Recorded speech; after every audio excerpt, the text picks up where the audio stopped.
నమస్తే మేడం. నమస్తే అండి. సో అంటే చాలా నాకు తెలిసి ఒక 2-3 రోజుల క్రితం ఈ వీడియో చేయాలి. మీరు ఇక ఢిల్లీలో ఉన్నారన్న తర్వాత ఇంక సరే వచ్చాక మాట్లాడదామని ఆగిన.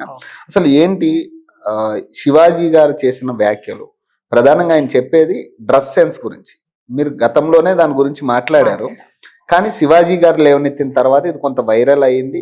దాని మీద చాలా మంది విమర్శలు చేస్తున్నారు, కొంతమంది స్వాగతిస్తా ఉన్నారు. మీరు ఏం చెప్తారు దీనికి? ఓకే టీవీ ప్రేక్షకులందరికీ కూడా సవినయంగా నమస్కరిస్తున్నానండి. మరి నాకు ఈ అవకాశం ఇచ్చిన ఓకే టీవీ వాళ్ళందరికీ కూడా ధన్యవాదాలు. అయితే ఈ సమస్య అనేది అది మనం అనుకుంటే సమస్య అవుతుంది అంటే చాలా చిన్న సమస్య ఇది.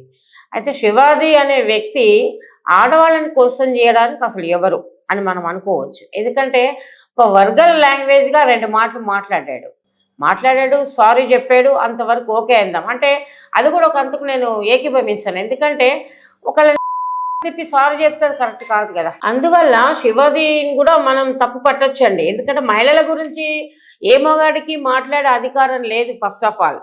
నెక్స్ట్ సెకండరీలోకి వెళ్తే కనుక మనం సారీ చెప్పాడు, కొన్ని క్షమించేసాం అనుకుంటే కనుక మరి ఆడవాళ్ళ డ్రెస్ల గురించి మాట్లాడాడు, ఒక అన్నలా మాట్లాడాడు. అంతకి మనం ఓకే అనుకోవచ్చు, పర్లేదు శివాజీ నువ్వు ఫస్ట్ అట్లా మాట్లాడినా నేను క్షమించాం, ఓకే సారీ చెప్పావు కూడా. ఇట్లా మాట్లాడినప్పుడు మరి ఎవరి పేరు అతను ప్రస్తావించలేదు. ఆడవాళ్ళ గురించి డ్రెస్ల గురించి మాట్లాడినప్పుడు మరి గుమ్మడికాయల దొంగ అంటే నేనున్నానంటూ మరి అనసూయ ఎందుకు వైరల్ అవుతుందో నాకు అర్థం కావట్లేదు. అమ్మ అనసూయ, నీకు శతకోటి నమస్కారాలు.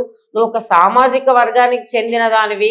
అది నేను ఏ సామాజికం అన్నది నేను చెప్పట్లేదు, నీకు తెలుసు. ఎందుకంటే ఒక ఆడపిల్లలు ఈ రోజుల్లో డ్రెస్సింగ్ విషయంలో ఉండాలి అంటే మనం బయటికి ఇంట్లో ఎలా అయినా ఉండు, నువ్వు ఇంట్లో ఎట్లయినా ఎవరు అడిగేవాళ్ళు ఉండరు.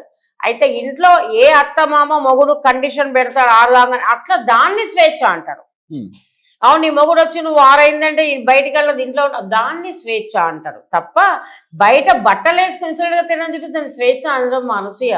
నువ్వు మరోలా అనుకోకు. నేను నీకు మంచి కోరి ఒక అక్కలాగా చెప్తున్నా. నాకు 54 ఇయర్స్, నీకు 40 ఇయర్స్, మన ఇద్దరికి 14 ఇయర్స్ డిఫరెన్స్ ఏజ్లో ఒక సొంత అక్కలాగా పెద్దక్కలాగా నీకు చెప్తున్నాను విని తల్లి. 2 పిల్లల తల్లివి నువ్వు.